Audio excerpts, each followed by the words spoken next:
So today for our tip, we're going to do a hip opening series and leg mobility series that I really love on the foam roller. So you'll need a foam roller and a mat, and you'll start by having a lie down onto your back.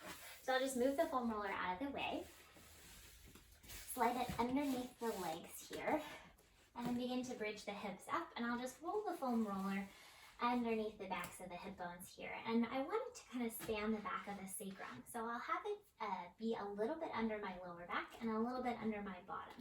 So the setup in this one is really, really important. So you want to feel comfortable and supported by the foam roller in this position.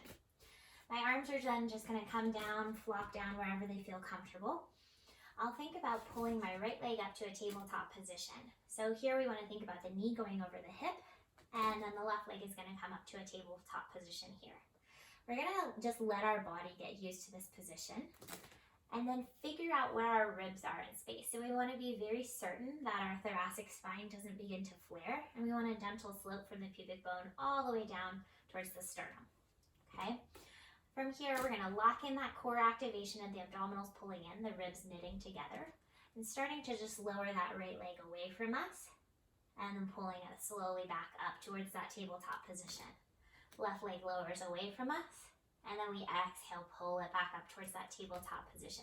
The entire time we're maintaining this bottom of the rib cage to top of the hip connection, and that shouldn't change throughout this. Lowering and lifting. So you'll feel some activity in the lower abdominals, especially here. Maybe a little bit of shakes, and just alternating. Now from here, we're going to choose to straighten both legs up towards the ceiling and begin to kick the right leg down towards the ground, all the way down, really stretching, opening that right hip flexor. And then just changing, switching the legs back and forth. Right leg goes down as the left leg comes up to a 90-degree angle, and left leg goes down as the right leg comes up.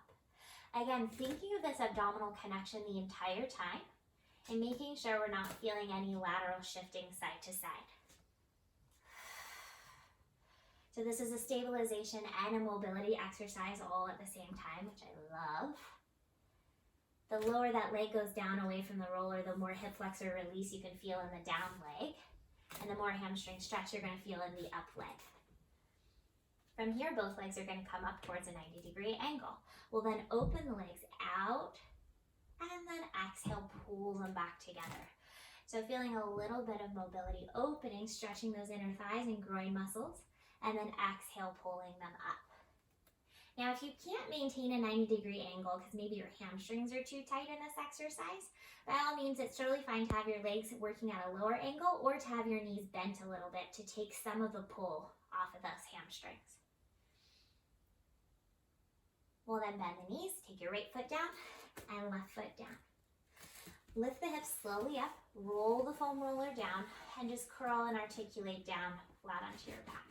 We'll then roll to our side to sit up, and watch out for part 2 of this video. I'm going to continue this series tomorrow.